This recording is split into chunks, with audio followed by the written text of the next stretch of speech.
நான் வலம்புரி ஜான் அவர்கள் பேச்சை கேட்டிருக்கிறேன். அவர் சொல்வார், எந்த நூலை நீ புரட்டி புரட்டி படிக்கிறாயோ அது நல்ல நூல் அல்ல, எந்த நூல் படிக்கின்ற பொழுதெல்லாம் உன்னை புரட்டி புரட்டி போடுகிறதோ அதுதான் நல்ல நூல் என்று சொல்லுவார் வார்த்தை சித்தர் வலம்புரி ஜான்.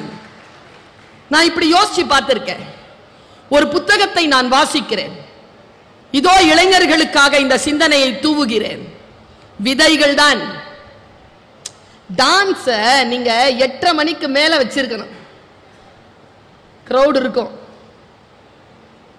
பேச்ச 6 மணிக்கு தொடங்கிருங்க, நாளையில இருந்தாவது. கேட்கின்றவர்கள் அவர்களை டயர்டாக்க கூடாது. 1 மணி நேரமா நானும் டயர்டா தான் உட்கார்ந்துருக்கேன். கேட்க கேட்க டயர்டு. மிக மிக கவனம். நான் ஒரு புத்தகத்தை வாசிக்கிறேன் தோழமைகளே. என்னை பொறுத்த அளவில் நான் பைபிளை வாசிக்க வேண்டும் என்றால் நான் கிறிஸ்துவராக இருக்க வேண்டிய அவசியம் இல்லை. நான் குரானை வாசிக்க வேண்டும் என்றால் நான் ஒரு இஸ்லாமியனாக இருக்க வேண்டிய அவசியம் இல்லை. நான் உபனிஷதங்களை வாசிக்கிறேன், ஒரு இந்துவாக இருக்க வேண்டும் என்ற அவசியம் இல்லை. நூல்கள் தானே, வாசியுங்கள். யாரோ ஒருவர் சொல்லுகின்ற சிந்தனையை விட நான் அனுபவித்த அந்த சிந்தனைகளை உள்வாங்குவதில் புத்தகம் என்னை வேறு தளத்திற்கு அழைத்து செல்கிறதா இல்லையா? இப்பொழுது சமீபத்தில் நான் படிச்ச ஒரு புத்தகத்தை சொல்றேன். பைபிள்னு அதுக்கு பேரு. படிச்சேன். அதுல ஒரே ஒரு பகுதி, அந்த பகுதி என்ன நிறைய நாள் யோசிக்க வச்சிருக்கு. மதம் சார்ந்து அதுல எதுவுமே இல்லை. நான் சொல்ல போற கருத்துல மதம் சார்ந்து எதுவும் இல்லை. அப்படி இருந்தால் நானே சொல்ல மாட்டேன். மனிதனின் வாழ்க்கை சார்ந்த கருத்து. இப்படி தொடங்குதுங்க அந்த வசனம். காது இருக்கின்றவர்கள் கேட்க கடவீர்கள். சரியா? செல்வத்துள் செல்வம் அச்செல்வம். கல்வி என்பது செவிச்செல்வம். பைபிள் சொல்லுகிறது காது இருக்கின்றவர்கள் கேட்க கடவீர்கள். நான் அலர்ட் ஆயிட்டேன். ஏன்னா கண்ணுக்கும் காதுக்கும் என்ன வித்தியாசம் தெரியுமா பிள்ளைகளே? கண்ணுக்கு மூடி இருக்கு, காதுக்கு மூடி இல்லை. கண் சென்று பற்றும், காதில் வந்து விழும். இதை மூடிக்கலாம், இதை மூடு பார்ப்போம்.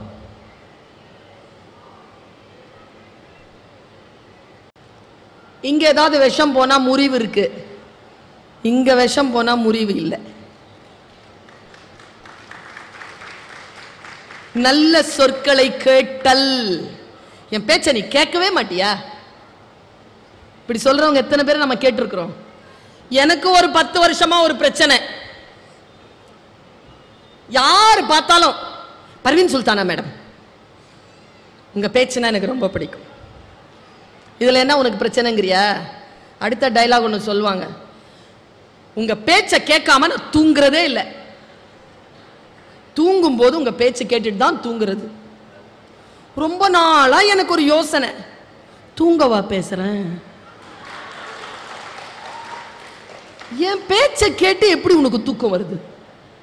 விழிக்க வைக்கத்தானே பேசுகிறேன். என் தோழி ஒருத்தி துபாயில இருந்து எனக்கு ஒரு மெசேஜ் அனுப்பிச்சிருந்தா, பிரமாதமான மெசேஜ். பர்வீன் சுல்தானா, நீ நல்ல பேச்சாளி, உன் ஆன்மாவில் இருந்து பேசுகிறாய். யூனோ, இங்கிலீஷ்ல எழுதுறாங்க, யூனோ உனக்கு தெரியுமா உன் பேச்சு என்பது தூக்க மாத்திரை என்று. அது கீழே ஒன்று எழுதியிருந்தாங்க, அதுதான் மேட்டர். அவ சொல்றா, உன்னால் எதுவும் முடியாது என்று இந்த உலகம், இந்த வாழ்க்கை என்னை கசக்கி காலில் போட்டு மிதித்து மன உளைச்சலுக்கு உட்படுத்தி நான் என் படுக்கையில் விழுகின்ற பொழுது தூக்கமில்லாமல் தவிக்கிறேன். அப்பொழுது என் தொலைபேசியில் நீ வருகிறாய், வந்து சொல்கிறாய், வாழ்க்கை அழகானது, நாளை விடியல் உனக்காகத்தான், சூரியன் உனக்காகத்தான் வரப்போகிறது, எழு, உன் ஒளி வந்தது, பிரகாசி என்று நீ சொல்கிறாய். நான் அமைதியாகிறேன், விடியலுக்காக காத்திருக்கிறேன். உன் பேச்சு என்பது தூக்க மருந்து தானே. சொற்கள் அப்படித்தான். ஒரு 10 நாளைக்கு முன்னால தமிழ் மொழி சார் பத்தி ஒரு 100ஆண்டு விழா வந்தது. அங்க பேசுறதுக்கு கூப்பிட்டாங்க. நான் ஒரு வருஷமா படிச்சிட்டு இருக்கிறேன் தமிழ் ஒளி ஐயாவை படிக்கிறேங்க. அந்த ஆள் ஒரு ஒரு ஸ்டேட்மெண்ட் கொடுத்துருக்காங்க, ஆடி போனேங்க அந்த ஸ்டேட்மெண்ட் பார்த்து.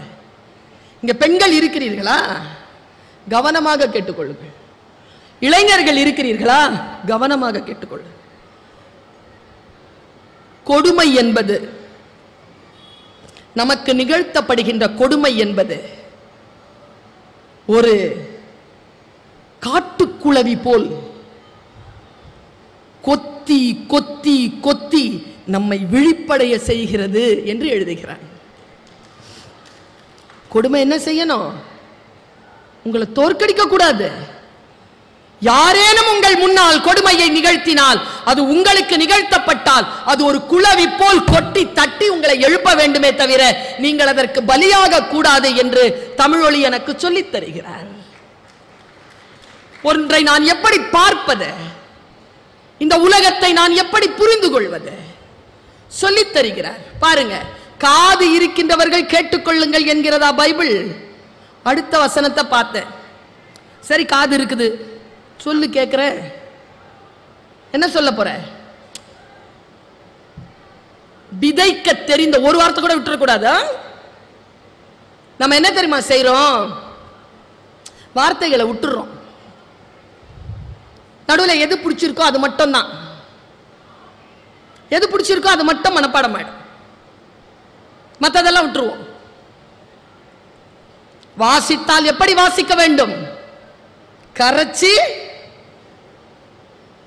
குடிச்சிடணும்.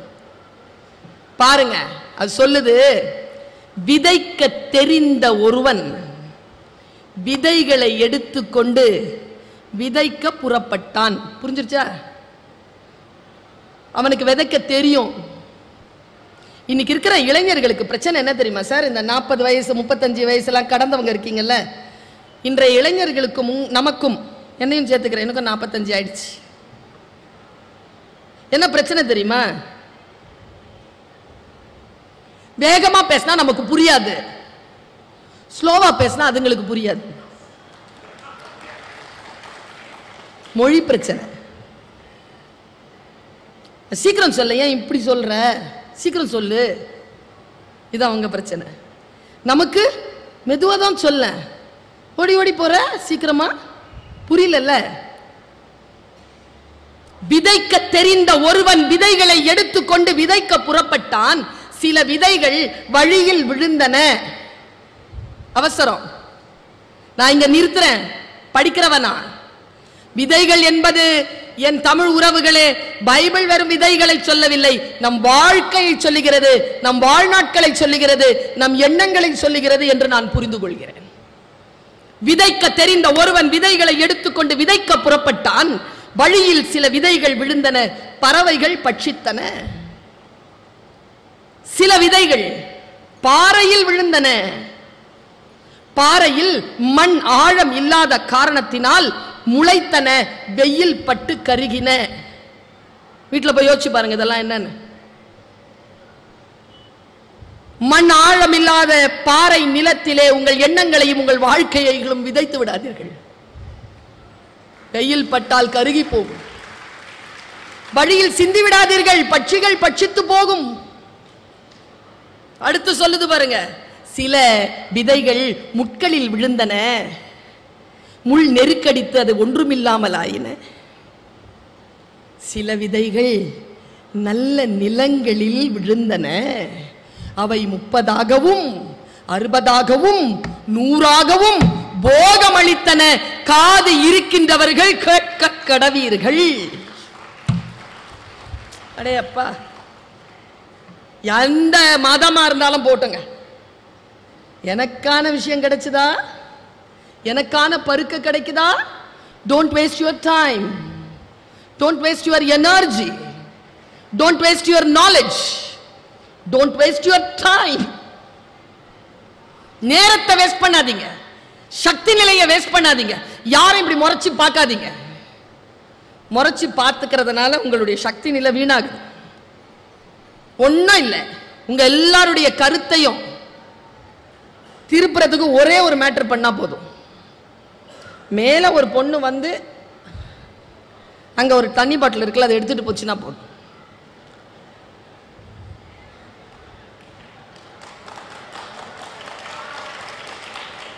இங்க நான் வைத்தால கத்திக்கிட்டு ஏதோ சொல்லிட்டு இருப்பேன். காது இருக்கின்றவர்கள் கேட்க கடவீர்கள். கவனம் குழந்தைகளே. வாசிப்பு என்ன செய்கிறது என்றால் என் கவனத்தை கூர்த்திட்டுகிறது. யார் என்ன பேசினாலும், எனக்கு சிரிக்க எல்லாம் பேச தெரியாது, ஆனால் நான் பேசினால் சில நேரங்களில் சிந்தித்து சிரிப்பு வரும். அப்படிப்பட்ட ஒரு விஷயத்தை சொல்லவா? இப்ப சமீபத்தில் 23ஆம் தேதி ஆகஸ்ட் மாசம் 2023ஆவது வருஷம் சந்திராயன் 3ல 6:3க்கு போய் விட்டோமா?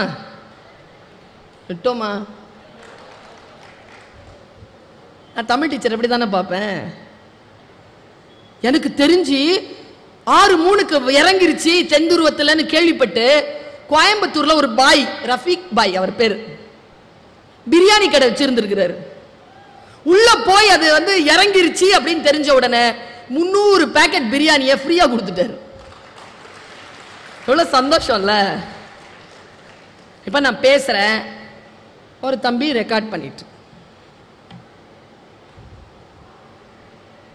சுவிட்ச் ஆஃப் பண்ணி அரை மணி நேரத்தில் யூடியூப்ல வந்துடும். இது வரைக்கும் என்ன இதில் தானே பார்த்துருக்கிறீங்க, இதில் தானே பார்த்துருக்கீங்க. வந்திருக்கேன்ல, பேச்ச நேரில் கேட்கலாம்ல, இன்னைக்கும் இதில் தான் பார்க்கணுமா?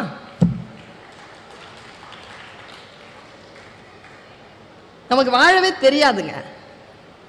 எதையெல்லாமோ சேவ் பண்ணி வச்சுக்கிறீங்க. இது ஓவர்லோட் ஆயிடுதா? சேவ் பண்ணி இருக்க வேண்டிய டாக்குமெண்ட்ஸ்லாம் போயிடுது. அதை வச்சுக்கிட்டு என்ன பண்றதுன்னு கூட தெரியல. என்ன பண்ணுவீங்க? தூங்கும் போது கேட்பீங்களா? இதான் சொந்த செலவுல சூன்யம் வச்சுக்கிறது.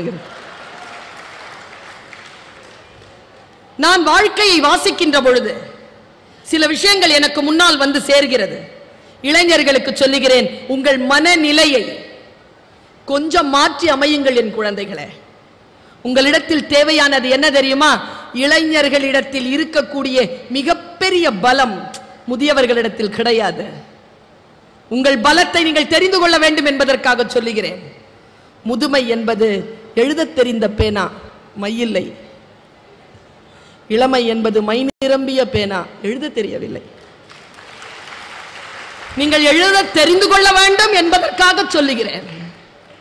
எப்படி ஒன்றை புரிந்து கொள்வது, ஒரு வாசிப்பை எப்படி நீங்கள் வைப்பது, அந்த வாசிப்பை நீங்கள் வைப்பதன் மூலமாக உங்கள் வாழ்க்கையில் என்ன மாற்றம் நிகழும்.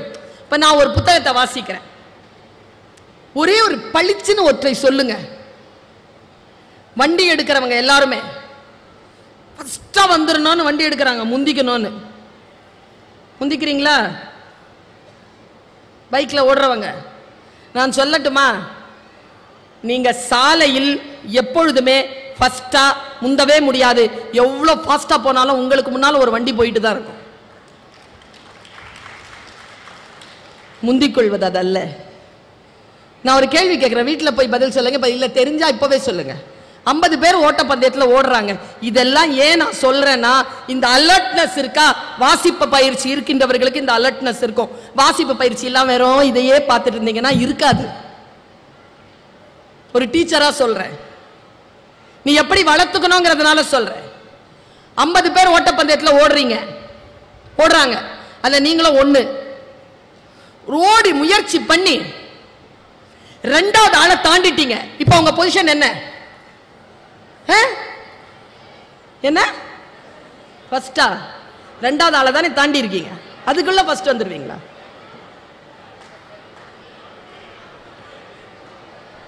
ரெண்டாவது தான். இப்ப சொல்லுங்க, 2வது ஃபெயிலான அப்புறமா தான் பாஸ் ஆகுறீங்க. இன்னொரு கொஸ்டின் கேட்கிறேன், அதே ஓட்டப்பந்தயத்துல கடைசியா இருக்கிற ஆளை முந்திட்டீங்க. இப்ப உங்க நம்பர் என்ன? கடைசியா இருக்கிறத எப்படி முந்துவ?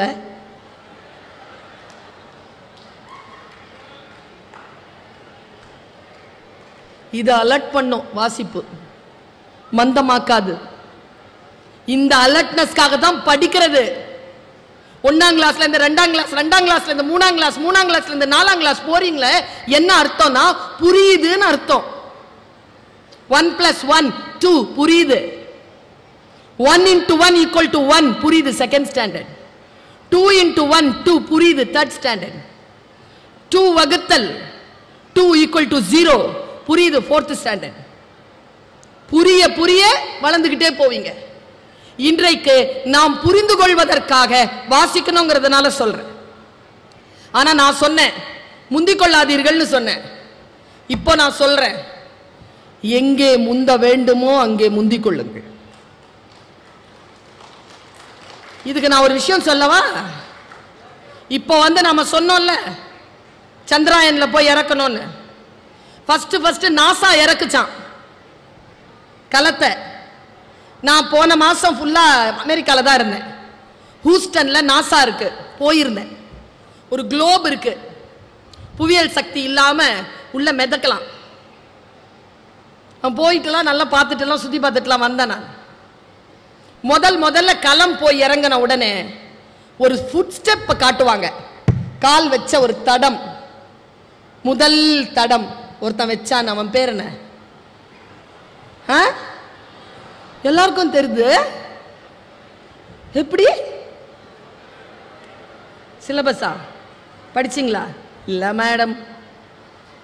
நான் சொல்லவா? எப்படி தெரியும் எல்லாருக்கும்? சந்திரனை தொட்டது யார்?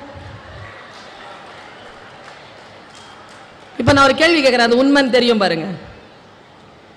சந்திராயனுக்கு ஒரு குரூப் போச்சு இல்ல, அனுப்புனாங்களே ஒரு குரூப் வேலை செஞ்சதுல, அந்த குரூப்ல ஒரு இயக்குனர். அந்த இயக்குனர் பேர் என்ன? ஃபுல்லா சொல்லு. வீரமுத்துவேல் இல்லையா? ஏன்னா அது விழுப்புரத்துக்காரர், நம்ம ஊரு இல்ல. நிறைய பேருக்கு தெரியாது. தெரியாதவங்களாம் கை தூக்குங்க. ஜவான் படம் பார்த்தியா? யார் இயக்குனர்? அந்த இயக்குனரை தெரியும், இந்த இயக்குனரை தெரியாது. இந்த இயக்குனரை தெரிஞ்சு வந்தாதான் நல்ல சோறு. அந்த இயக்குனரை தெரிஞ்சு வச்சுக்கிறதுல சோறுலாம் கிடைக்காது. அந்த இயக்குனரை நீ தெரிஞ்சு வச்சுக்கிட்டீங்கன்னா அந்த இயக்குனருக்கு நல்ல சோறு கிடைக்கும். நல்லா தெரிஞ்சுக்கோங்க. ஃபர்ஸ்ட் கால் எடுத்து வச்சவர் நீல் ஆம்ஸ்ட்ராங் சொல்றீங்கல்ல, அந்த களத்திலே முதலில் கால் எடுத்து வைத்தது நீல் ஆம்ஸ்ட்ராங் தான். ஆனால் அந்த களத்தினுடைய பைலட் அவர் கிடையாது. பைலட்டுடைய பேர் எட்வின் சி ஆல்ட்ரின். அவன் கிடையாது. Neil Armstrong co pilot. இந்த எட்வின் இருக்கார் இல்லையா, அவருக்கு 12 வருஷம் அனுபவம் இருக்கு. He is a moon walker. அவருக்கு நிலாவுல எப்படி நடக்கிறது 12 வருஷம் அனுபவம். 3 வருஷம் அந்த குளோப்ல பறந்து இன்டென்ஸ் ட்ரைனிங். அவரையே முதல்ல கால் வைக்கல. எட்வின் எழுதுற களம் போய் இறங்குச்சான். நான் இதை வாசிக்கிறேன் உங்களுக்கு ஒரு மோட்டிவேஷனுக்காக இதை சொல்றேன். என் குழந்தைகளே, தமிழ் உறவுகளே, எப்படி முந்திக்கணுங்கிறதுனால சொல்றேன். நான் முந்திக் கொள்கிறேன். என்னை போல் நீங்களும் முந்திக் கொள்ள வேண்டும் என்ற பேராசையுடன் தான் உங்களிடத்தில் வந்து நின்று பேசுகிறேன். ஒரு சாதாரண மாநகராட்சி பள்ளிக்கூடத்தில் படித்த ஏழை குடும்ப பிள்ளை நான். இன்றைக்கு நான் இந்த அளவிற்கு சில வெற்றிகளையும் சில செல்வாக்கையும் சில சம்பாதனைகளையும் செய்திருக்கிறேன் என்றால் எங்கே முந்திக் கொள்ள வேண்டுமோ அங்கே முந்திக் கொண்டவள் நான். எப்படி முந்திக் கொள்வதுன்னு சொல்றேன். களம் போய் இறங்குது. நான் இதை வாசிக்கிறேன். கதவு திறக்குது. பைலட் நிக்கிறார். யாரு? எட்வின் சி ஆல்ட்ரின் நிக்கிறார். நின்னுட்டு மேல இருந்து அனௌன்ஸ்மெண்ட் வருது. now the pilot shall pass.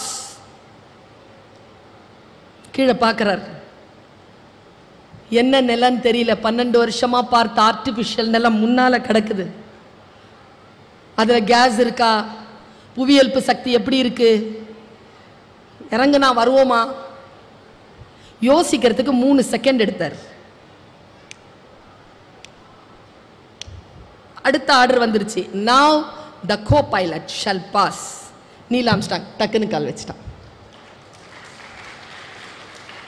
இது ஏன் நிகழ்ந்தது என்றால், Neil Armstrong he is not a spaceman, he was a seaman. அவன் கடல் படையிலே பயிற்சி பெற்றவன், ஆழ்கடல் நீச்சல் தெரிந்தவன், துணிச்சலானவன். ஆழ்கடல் நீச்சல் என்பது ஆர்டிபிஷியலா நீங்க உள்ள பறக்கிறீங்களே பாதுகாப்பா, அப்படியானது அல்ல. என் குழந்தைகளே, வெறும் தியரிட்டிக்கலா இருக்காதீங்க, பிராக்டிக்கலா இருந்து ஜெயிச்சு வாங்க. பிராக்டிக்கலா இருந்து ஜெயிச்சு வாங்க.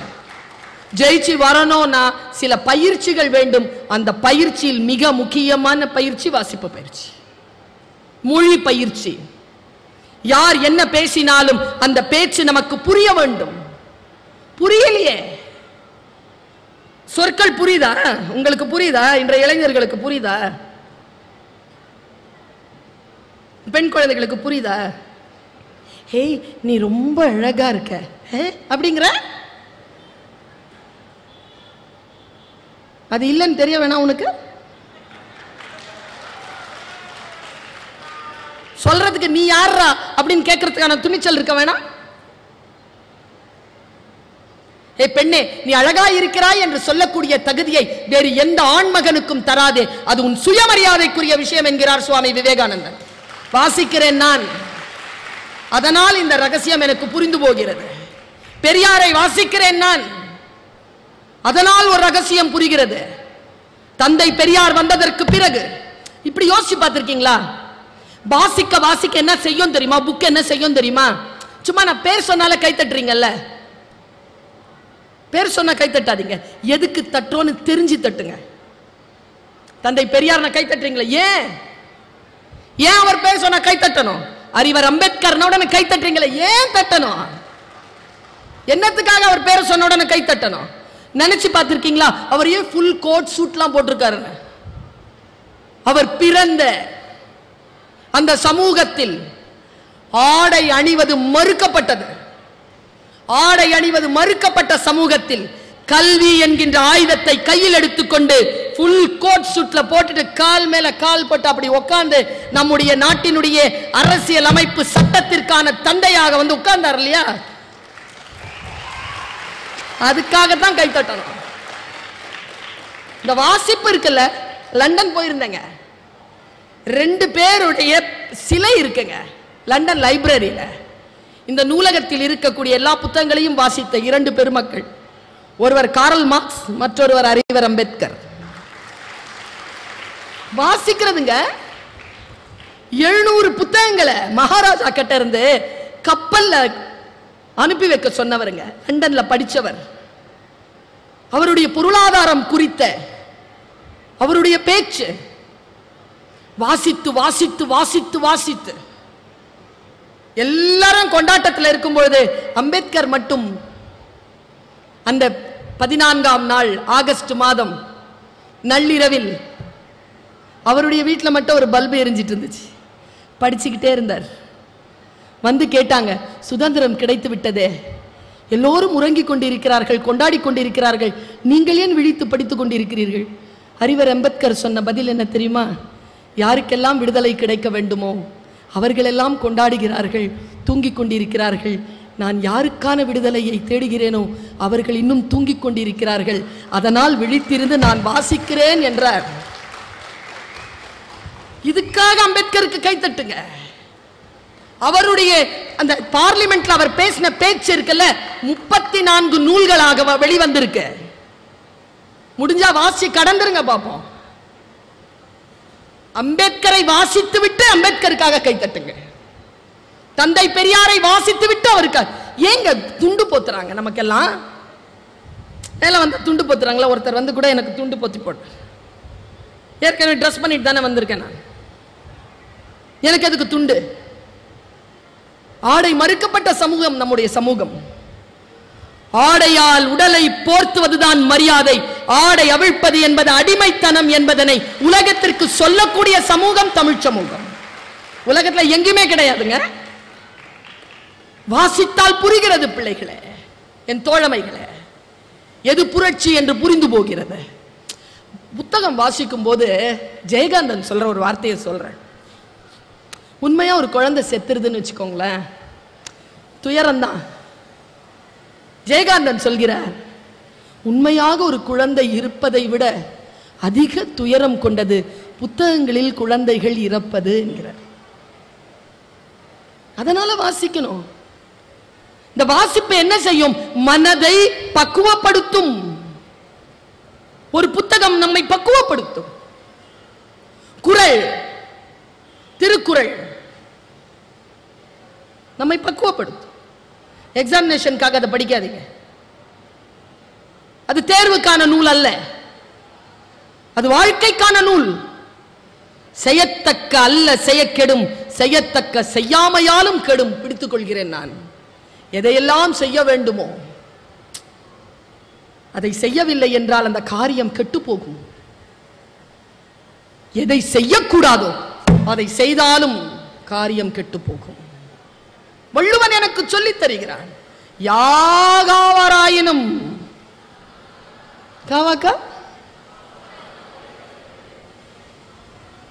யாவனா இருந்தாலும், பேரறிஞர் அண்ணா கேட்டுங்க, பேரறிஞர் அண்ணா கிட்ட சட்டமன்றத்தில், என்ன திருவள்ளுவர் பஸ்ல எல்லாம் யாகாவராயினும் நாகாக்கன்னு எழுதி வச்சிருக்கீங்க, யாரெல்லாம் நாக்க காப்பாத்திக்கிறது? யாகாவராயினும் நாங்க. பேரறிஞர் சொன்ன பதில் என்ன தெரியுமா? யாருக்கிட்டெல்லாம் நாக்கு இருக்குதோ அவங்க எல்லாம் அதை காப்பாத்திக்கோங்க. பேச்சாளர்கள் மட்டும் காப்பாற்றுவது அல்ல, யாரிடத்தில் எல்லாம் நாக்கு இருக்கிறதோ. அதனால் தான் ஓஷோ சொல்கிறார், மௌனமாக இரு, நீ இன்னும் கடவுளின் நாக்காக ஆகவில்லை. அருணகிரிநாதர் துடிக்கிறார். கெட்ட பழக்கங்கள் வாழ்க்கையில துள்ளி குதிக்கிறார். என்ன செய்கிறதுன்னு தெரியல. கடைசியா முருகனிடம் வந்து சரணடைகிறார். அவர் எழுதியதுதான் திருப்புகழ். அவருக்கு முருகன் தந்த ஆக பெரிய மருத்துவ வரி என்ன தெரியுமா? சொல்லார சும்மா இரு, சொல்லார சும்மா இரு. எனக்கு கூட தான் சொன்னாங்க, என் கிளாஸ்ல என் கெமிஸ்ட்ரி டீச்சர் சொன்னாங்க, பேசாத. யாரை பார்த்து பேசாத? பேசுறதுக்கே பிறந்தவன். என்ன பார்த்து பேசாதங்கிறீங்க? இதெல்லாம் நான் சொல்ல மாட்டேன், ஏன்னா பிழைக்க தெரியாது எனக்கு. இங்கதான் இருக்கும் எல்லாம், இங்க வராது. ஆனா அடுத்த வார்த்தை சொன்னாங்க, எங்க பேசணுமா அங்க பேசு, எங்க பேசக்கூடாது அங்க பேசாத, உட்காருனாங்க. அங்க பேசுறது இல்லை, நான் இங்கதான் பேசுறேன். அங்க நிறுத்தின, இங்க வந்துட்டேன். சொல்தான் கவனப்பெறுவதற்கு நமக்கு சில சொற்கள் துணையாகின்றன. அந்த சொல் நமக்கு புத்தகங்களில் கிடைக்கிறது. இன்னொரு ரகசியத்தை சொல்லவா? 800 பக்கம் புக்கு இருக்கும்பா. 800 பக்கமும் புரியாது, அது நமக்கு தேவையும் இல்லை. நமக்கு தேவையான ஒரு வரி 782வது பக்கத்துல 3வது பத்தில கடைசி வரியில கிடைக்கும். அந்த வரியை தேடித்தான் நீ 800 பக்கங்களையும் படிக்க வேண்டும். அந்த வரிக்காகத்தான் அந்த தேடல். எங்கே மறைந்திருக்கிறது என்று நமக்கு தெரியாது. அந்த தேடலை நாம் கவனப்படுத்திக் கொள்ள வேண்டும் என்பதற்காக நான் சொல்லுகிறேன். புத்தகம் நம்மை வடிவமைக்கின்றது. அந்த வடிவமைப்பை நாம் சரியாக புரிந்து கொள்வதற்கு புத்தகம் நமக்கு தேவைப்படுகிறது. எந்த புத்தகத்தை எப்படி வாசிப்பது? சில புத்தகங்கள் இருக்கு இல்லையா, அந்த புத்தகங்கள் சொற்கள் நம்ம கிட்ட பேசும். பார்த்திருக்கீங்களா? புக்கு பேசும். இங்க எத்தனை பேர்கிட்ட புக்கு பேசி இருக்கு? ஸ்டூடெண்ட்ஸ், எப்பா கணக்கு புக்கு பேசாது? படிச்சிருவியோ? பேசுமே. இங்கிலீஷ் புக்கு பேசுமே, படிச்சிருவியோ? இல்லைன்னு மூடிட்டேன்னா அது ஜெயிக்குது. ஏய் படிக்க தான் வந்திருக்கிற, படிக்கிறேன், படிச்சுட்டேன்னா நீ ஜெயிக்கிற. புத்தகங்களை ஜெயிக்கணும் குழந்தைகளை. புத்தகங்களை ஜெயிக்க வேண்டும் என்றால் சில விஷயங்களை சொல்லி நான் இடம் சார்கிறேன். உண்மையில் நான் சொல்றேன், எந்த காட்சியாக இருந்தாலும் அந்த காட்சிக்குள் நீ கற்றுக்கொள்வதற்கு ஏதோ ஒன்று இருக்கும். அதுக்கு உன்னை தயார் செய்வது புத்தகங்கள் தான். என்னுடைய தகப்பனார் என்கிட்ட சொல்வார், எந்த மனிதரையும் கடந்து போகாதே, கற்றுக்கொண்டு கடந்து போ. கற்றுக்கொண்டு எப்படி கடந்து போறது? எல்லோரும் எனக்கு ஏதோ ஒன்றை சொல்லித் தருகிறார்கள். ஒரு இடத்துல நான் எஃபி படிக்கிறேங்க, ஃபேஸ்புக்கில் ஏதோ ஒரு விஷயம் வருது, நான் படிக்கிறேன், வாசிக்கிறது தானே. நான் இதை அப்படியே உங்களுக்கு கடத்துறேன். எத்தனை பேருக்கு உங்க வாழ்க்கையில மாற்றம் நிகழ்துன்னு எனக்கு தெரியாது, ஆனா கடத்திடுறேன். என் கடமை கடத்துவது, டிரான்ஸ்ஃபார்ம் பண்ணிடுறேன். நீங்க டிரான்ஸ்ஃபார்மேஷன் ஆகுறீங்களா இல்லையாங்கிறது உங்களுக்கும் உங்கள் இறைக்கும் இயற்கைக்கும் உரியது. விக்ரமன் சொல்லிட்டு ஒரு டைரக்டர் தெரியுமா? விக்ரமன் ஒரு டைரக்டர், அவர் போட்டிருக்கிறாரு ஒரு பதிவு. அடாடாடாடா, என் வாழ்க்கையில நான் ரொம்ப ரசிச்ச, எனக்குள் சில வெளிச்சங்களை ஏற்படுத்திய வார்த்தைகள். அவர் சொல்றார், நான் சென்னைக்கு வந்து படம் பண்றதுக்கு ஸ்ட்ரகிள் பண்ற பீரியட்ல எங்க அப்பா தவறிட்டார். செய்தியை உள்வாங்கிக்கோங்க. எங்க அப்பா தவறிட்டார். ஊருக்கு போறதுக்கு காசு இல்ல, யார் யார்கிட்டயோ கடனோ உடனோ வாங்கிட்டு சாவுக்கு போயிட்டு வந்துட்டேன். 16வது நாள் காரியம், கடிதம் போட்டாங்க, நீ வந்து எல்லா செலவையும் பார்த்துக்கப்பான்னு. அப்போ அந்த காலத்துல எனக்கு 1500 ரூபாய் இல்லாம போக முடியாது. இப்ப பர்வீன் சுல்தானா இதை சொல்றேன்னா எனக்குள்ள ஏதோ ஒரு அசைவு ஏற்படுத்தி இருக்குதானே இந்த மேட்டர். உங்க வாழ்க்கையில அசைவு ஏற்படுத்துதான் பாருங்க. அப்படித்தான் சொல், அப்படிதான் ஏற்படுத்தும். போகிற போது யாராவது அப்படி ஒன்று சொல்லிட்டு போயிடுவாங்க, வேலை செய்யும். அது விதைத்தவன் தூங்கலாம், விதைகள் தூங்குவதில்லை. விதைகள் வெடிக்கும், மண்ணுக்குள்ள என்னமோ ஆகும். 3 நாள் கழித்து பார்த்தால் முளைத்திருக்கும். 3 நாட்கள் அந்த விதைப்பட்ட வேதனையை யாரும் அறிய மாட்டார்கள். நூல்கள் அப்படித்தான், நமக்குள் உள்ளே என்னமோ பண்ணும், 3வது நாள் முளைக்கும். அப்புறமா திடீர்னு என்னுடைய ஸ்டூடெண்ட் சொன்னாங்க, 20 வயசுங்க அவனுக்கு, மேடம், அவன் SRM ஸ்டூடெண்ட், அவன், மேடம் மரத்திலிருந்து பழம் கீழே விழுது மேடம். ஆமா, அந்த பழத்துக்கிட்ட மரம் என்ன மேடம் பேசும்? தெரியலையடா, இது வரைக்கும் யோசிச்சது இல்லையே. மீண்டும் முளைத்து வா என்று பேசும் மேடம். எனக்கு என்ன சொல்லல, மரம் சொல்லுமா, ஏய் உனக்குள்ள விதை இருக்கு, வா மறுபடியும் அப்படின்னு சொல்லுமா? பாருங்க, எனக்குள் இருக்கக்கூடிய விதையை முளைக்க செய்த அந்த செய்தியை நான் சொல்றேன். வாசிக்கிறதுனால வர்றது, பார்க்கறதுனால இல்ல. உங்க பேச்சை நான் பார்ப்பேன் மேடம். பேச்சை எதுக்கு பார்க்கற? கேளு கேளு. ஒரு புடவை கடைக்கு போயிருந்தேன், என் ஸ்டூடெண்ட் சொன்னான், என் ஸ்டூடெண்ட் அந்த கடையை நடத்துறா, நல்ல புடவையை எடுத்து போடுப்பான்னு. எதுக்கு மேடம்? எல்லா புடவையும் நல்லா தான் மேடம் இருக்கு. எனக்கு ஏற்ற மாதிரி போடு. எதுக்கு மேடம்? ஒழுங்கா அழகா போட்டு போக வேண்டாமா? என்ன எதுக்கு எதுக்குங்கிற? உங்களை யார் மேடம் பார்க்குறா? உங்க பேச்சை தானே மேடம் கேட்குறாங்க, எது வேணாலும் போடுங்க மேடம். சூப்பர்ல. இந்த ஒரு கமெண்ட் ஒரு பெண்ணுக்கு கிடைக்கிறதை விட மிகப்பெரிய பரிசு அவளுடைய வாழ்க்கையில் வேறு இல்லை என்பதனை ஒரு பெண்ணாக இருந்து நான் சொல்லுகிறேன். உங்களை யார் மேடம் பார்க்குறா? உங்க பேச்சை தானே மேடம், அதனால தானே எங்க வீட்டில் என்ன அனுப்புறாங்க. பாருங்க, அவர் எழுதுறார், காசு இல்லை என்கிட்ட. நான் என்ன பண்ணேன்? மணிவண்ணன் சார் தெரியுமா? இறந்துட்டார், இப்ப இல்லை. அவர் வீட்டுக்கு போனேன். அவர் கையில நான் ஒரு கதை கொடுத்திருந்தேன். அவர் வாசலை தட்டி உள்ள போய் சொன்னேன், சார் எங்க அப்பா இறந்துட்டார், காரியத்துக்கு போறேன், 1500 ரூபாய் வேணும், நீங்க சும்மா கொடுக்க வேண்டாம் சார், உங்ககிட்ட நான் ஒரு ஸ்கிரிப்ட் கொடுத்துருக்கேன்ல, அதை நீங்களே வச்சுக்கோங்க சார், எனக்கு ஒரு 1500 ரூபாய் தாங்க சார். மணிவண்ணன் சார் சொன்னாரா, பைத்தியமா நீ, என்ன ஸ்கிரிப்ட் இது? இது போய் 1500 ரூபாய்க்கு கொடுப்பியா? அப்பாவுடைய காரியத்துக்கு தானே போற, ஸ்கிரிப்ட் உந்துதான், 1500 ரூபாய் நான் தரேன், வாங்கிட்டு போ. வாங்கிட்டு அவர் போறார். போயிட்டு மணிவண்ணன் சாரை வச்சு 6-7 படம் பண்ணிட்டார். அப்புறமா பல காலமாச்சு. பல காலத்துக்கு அப்புறமா மணிவண்ணன் சாரை சந்திக்கிறாரு விக்ரமன் சார். சந்திக்கும் போது சொன்னாராம், சார் ஒரு விஷயம் மறந்தே போறேன் சார். என்னப்பா? உங்களுக்கு ஒரு 1500 ரூபாய் நான் கடன் சார், அதை கொடுக்கவே இல்லை சார். மணிவண்ணன் சார் சொன்ன பதிலை, என் தோழமைகளே, என் தமிழ் உறவுகளை, வீட்டிற்கு செல்லுகின்ற பொழுது மனதிலே சுமந்து செல்லுங்கள்.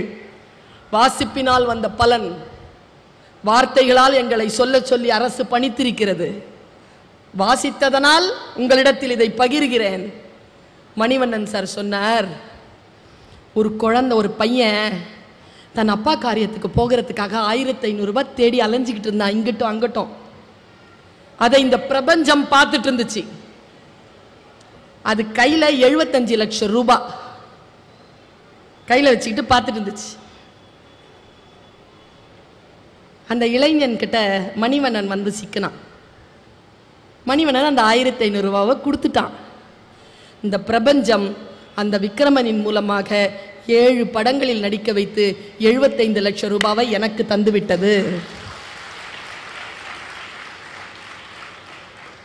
இந்த பிரபஞ்சம் கையில வச்சுக்கிட்டு சுத்துது பல விஷயங்களை. அதற்கு நாம் தயாராகிறோமா என்று கேட்கிறது அந்த செய்தி என்னை. நாம் சாதாரணமாக கடந்து போகிறோம். எதையும் நம்மால் சாதாரணமாக கடந்து விட முடியாது என்று எனக்கு அந்த மெசேஜ் சொல்லுது. நான் அனுபவிக்கின்ற விஷயங்கள் வாசிப்பதில் இருக்கக்கூடிய கவனத்தினால் கிடைக்கின்றன. நான் ஒரு 10 விஷயத்தை உங்களுக்கு சொல்றேன். அலர்ட்டா தானே இருக்கிறீங்க? அலர்ட்டா தானே இருக்கிறீங்க? டைம் ஆயிட்டு இருக்கு. 10 நிமிஷத்துல முடிக்கிறேன். இப்ப சமீபத்தில் நான் பல இடங்கள்ல பேசிட்டு இருந்த ஒரு விஷயம் என்னன்னு பார்த்தா, நம்ம லிங்குசாமி சார் வந்து ஒரு போட்டி வச்சார், கவிதை போட்டி. எல்லாரும் எழுதினாங்க. 8000 கவிதை வந்துச்சு. 350 கவிதையை செலக்ட் பண்ணாங்க. அதுல 50 கவிதையை வச்சு புக்கு போட்டாரு. அதுல first prize, second prize, third prize 1 லட்சம் ரூபாய் கொடுத்தாரு. 8000 கவிதைகள் 350, 350 இருந்து 50, 50 இருந்து 3. முதல் பரிசு பெற்ற கவிதை வேணுமா? வேணுமா? நீங்க போய் அதை தேடி வாசிக்கலாம் முடியாது. நான் வாசிச்சிருக்கேன், அதனால சொல்றேன். ஆனால் போய் தேடனா கிடைக்கும். கடவுளே கிடைக்கிறார், அது கிடைக்காதா? முதல் கவிதை, அதாவது கவிதையும் ஜோக்கும் புரிஞ்சாதான் கை தட்டுவீங்க. பார்க்கிறேன் எத்தனை செகண்ட் எடுத்துக்கிறீங்கன்னு. வாடியது கொக்கு, ஓடியதெல்லாம் ஜோடி மீன்கள்.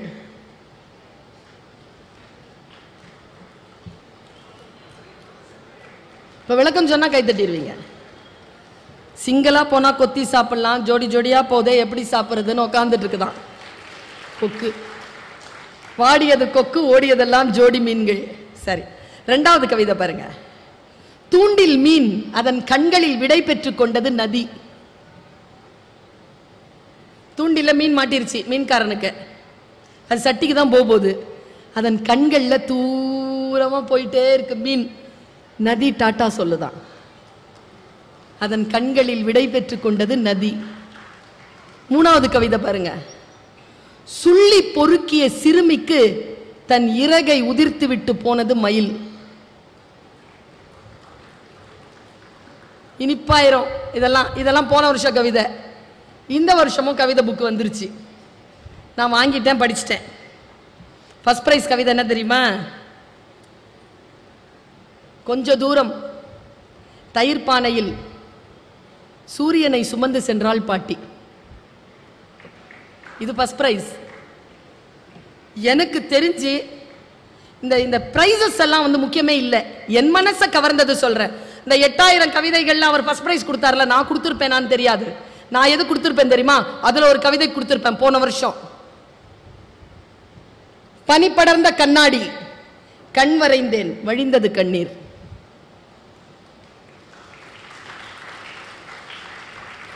இன்னொரு ருசியா சொல்றேன். இன்னொன்னு, ஊதுகுழல் இசைக்கிறாள் அம்மா, நடனம் ஆடுகிறது நெருப்பு. என்னை போலவே நடித்து காட்டுகிறது என் நிழல். எந்த கிளி ஏமாற்றியதோ தாடியுடன் நிற்கிறது ஆலமரம். அந்த இடுகாட்டிற்கு உயிர் தந்தது ஒரு பிணம். இதெல்லாம் பழைய கவிதைகள். புது கவிதைகளை சொன்னா ஆடிப்ப. ஏன் தெரியுமா? இளைஞர்களும் முதியவர்களும் குழந்தைகளும் போக போக புத்திசாலி ஆயிட்டே போறாங்க. எனக்கு தெரிஞ்சு நான் ரொம்ப ரசிச்ச கவிதைகளை கொண்டு வந்திருக்கேன் அந்த புக்ல இருந்து. செகண்ட் ஆர்டிஸ்ட் தேர்ந்தெடுக்கப்பட்ட புத்தகத்துல இருந்து ஒரு கவிதை படிச்சு மனசெல்லாம் ராத்திரிலும் தூங்கல நான். மாடு தொலைத்த இரவு, திரும்பிய பக்கமெல்லாம் மணி ஓசை. தூங்கலைங்க நான் ராத்திரிக்கு. இன்னொரு கவிதை பாருங்க. பசித்த மீன்களுக்கு இரையாக போவதில்லை குளத்தில் மிதக்கும் நிலவு. யாசக பாடலின் தட்டில் சில்லறைகள் விழ தடுமாறும் பாடல். ஒழுங்கா தான் பாடிட்டு இருக்கிறான். சில்லறை விழுந்த உடனே சுருதி தப்புது. தப்பம் தானே? இது பாருங்க. நேற்றைய சண்டையை மறந்து புன்னகைக்கிறது எதிர்வீட்டு குழந்தை. தண்டவாளங்கள் சந்தித்துக் கொண்டன பழைய இரும்பு கடையில். என் மனச ரொம்ப பிடிச்ச கவிதை. பொத்தலோடு தான் நெய்வார்களோ அப்பாக்களின் பனியன்களை. மூன்றாம் பரிசு.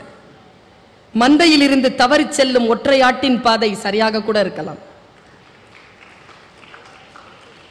இது பாருங்களேன். மணல் திருடனுக்கும் அஸ்தி கரைக்க தேவைப்படுகிறது ஒரு நதி.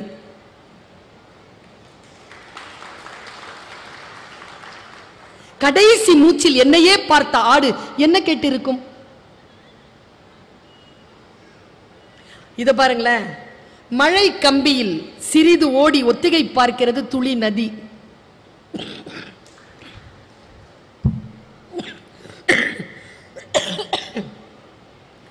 இந்த மழைக்கு பின் கம்பியில் சிறிது ஓடி ஒத்திகை பார்க்கிறது ஒரு துளி நதி.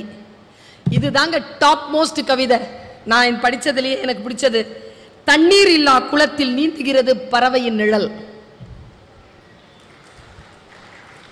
தண்ணீர் இல்லா குளத்தில் நீந்துகிறது பறவையின் நிழல். நூலருந்த பட்டம் பதற்றத்துடன் கை நீட்டுகிறது மரம். சூப்பர்ல. நூலருந்த பட்டமா பதற்றத்துடன் கை நீட்டுகிறது மரம். அடுத்து யாருக்கு பிறந்த நாள் ஏக்கத்துடன் எதிர்பார்க்கும் காப்பக குழந்தைகள்.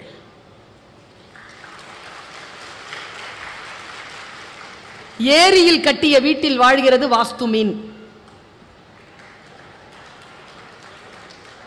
தரிநெய்யும் ஓசையில் தெரிந்து விடுகிறது அம்மாவின் மனநிலை. அறுவடை முடிந்த வயல் எதுவும் இல்லை என கைவிரித்து நிற்கும் பொம்மை. நிரம்பிய குளம் சற்றே ஓய்வெடுக்கும் கோபுர நிழல்.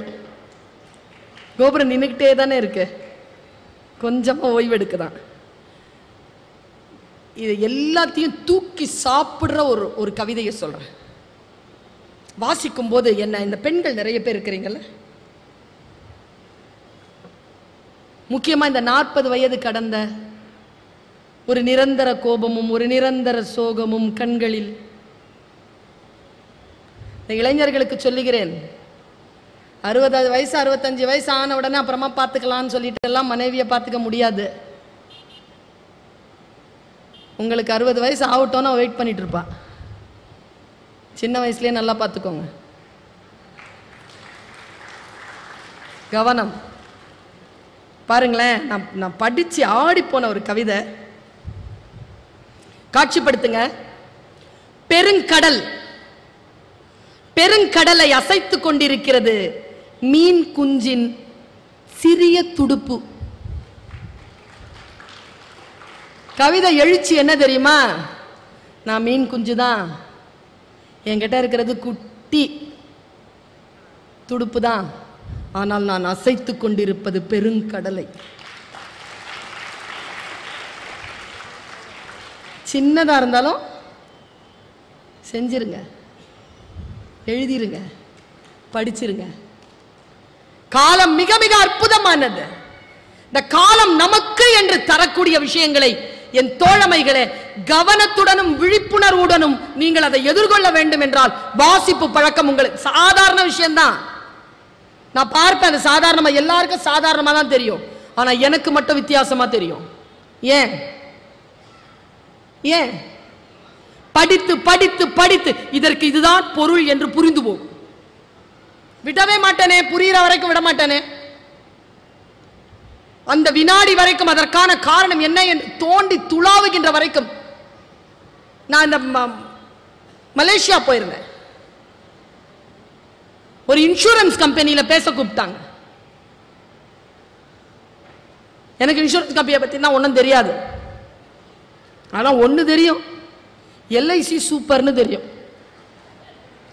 ஏன்னா எல்ஐசி ஆரம்பிக்கும் போது அதனுடைய முதலீடு எது தெரியுமா? சாவு. சாவை முதலீடா வச்சானே ஒருத்தன், எவ்வளோ புத்திசாலியா இருப்பான் அவன். என்னைக்கு சாவோன்னு தெரியாது, அதான் மேட்டரே. அதை வச்சு அவன் செஞ்ச பிசினஸ் இருக்குல்ல. இந்தியா ரிசெஷனை சந்திக்கும் பொழுது மன்மோகன் சிங் உதவி கேட்ட நிறுவனங்களில் மிக முக்கியமான நிறுவனம் எல்ஐசி. சாதாரணமான விஷயம் இல்லை. என்னை கூப்பிட்டு இருந்தாங்க, நான் ஏஷியாவுக்கே இன்சூரன்ஸ் கம்பெனிக்கு பேச கூப்பிடுறாங்க. கேண்டிங்னு ஒரு இடம், மேலே போறேன். எனக்கு எப்பவுமே இப்ப நான் பேச போறேன் இந்த மக்கள்ன்றது எனக்கு தெரியும், நீங்க யாருன்னு எனக்கு தெரியும், என் ரத்த உறவு. ஆனா அங்க இருக்கிறது தெரியாது. போய் நேரா ரூமுக்கு போகாம ஹாலுக்கு வந்து உட்காந்துட்டேன். ஹாலில் என்னதான் நடக்குதுன்னு பார்ப்போன்னு. ஆடியன்ஸ் யாரு, ப்ரோக்ராம் எப்படி நடத்துறாங்க தெரிஞ்சுக்கணுமே. சாயந்தரம் 6 மணிக்கு எனக்கு ஸ்பீச். மார்க்கெட்டிங் நடத்துறாருங்க ஒருத்தர். வாசிக்கின்ற பழக்கம் இருப்பதினால் மற்றவர்கள் பார்வையை விட உங்களுடைய பார்வை கொஞ்சம் வித்தியாசம். நான் ஒன்று கேட்கிறேன், கடலூர்ல எத்தனை மக்கள் வாழறாங்க? குறிப்பிட்ட உங்களுக்கு தானே பேச்சை கேட்க வேண்டும் என்று தோன்றி இருக்கிறது, வந்திருக்கிறீங்க.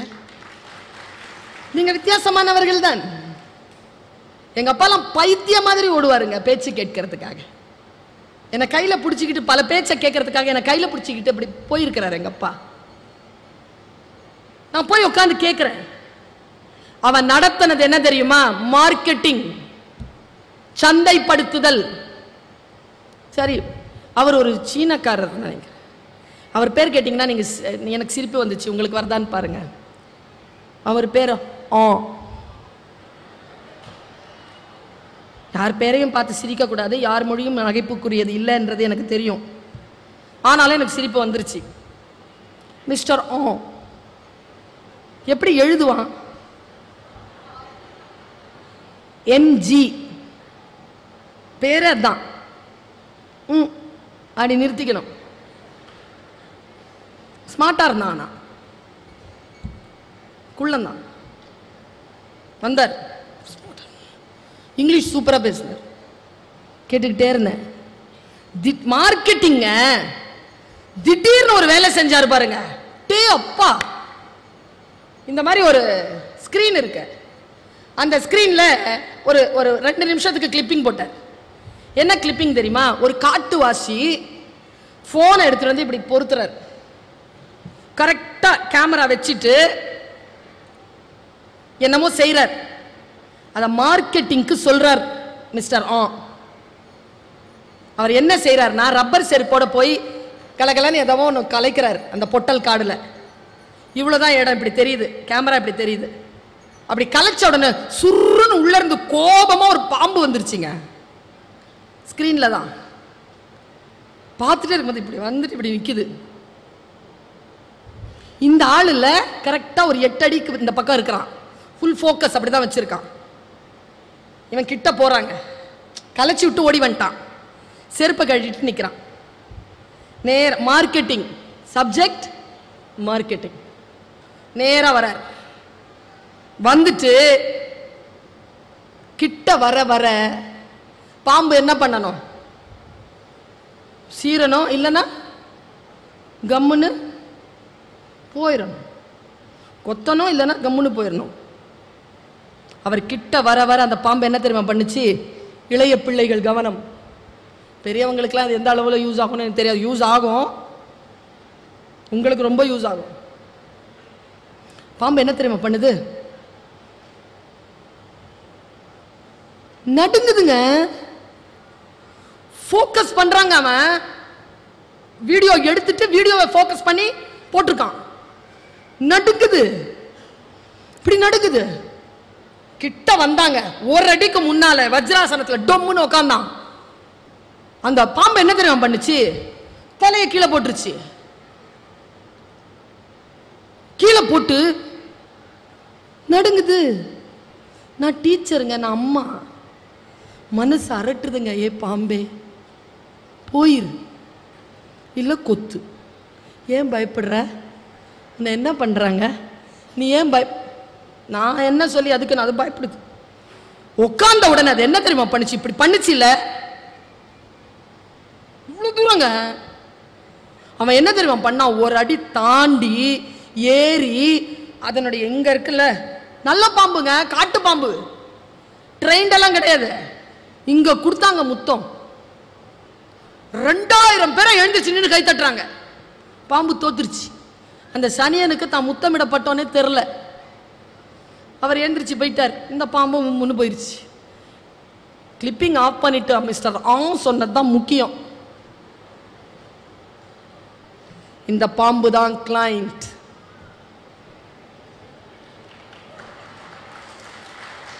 அந்த காட்டுவாசி தான் ஏஜென்ட்.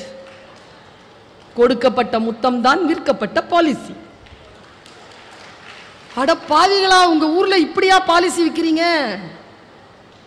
எனக்கு ஆறலைங்க. எனக்கு நான் நேரா போய் மிஸ்டர் எனக்கு அந்த பென்ட்ரைவ் வேணும், நான் ஒரு 10 நிமிஷத்துல உனக்கு தரேன். ஓய் அப்படின்னா நான் சொல்றேன், நான் சொன்னா உனக்கு புரியாது, நீ மறுத்தா எனக்கு ஒண்ணுமே புரியாது, நீ எனக்கு அது கொடு. கேட்டு வாங்கிட்டு ரூம்ல போய் லேப்டாப்ல போய் பார்த்தேங்க. என்னதான் நடந்துச்சு அந்த பாம்புக்கு?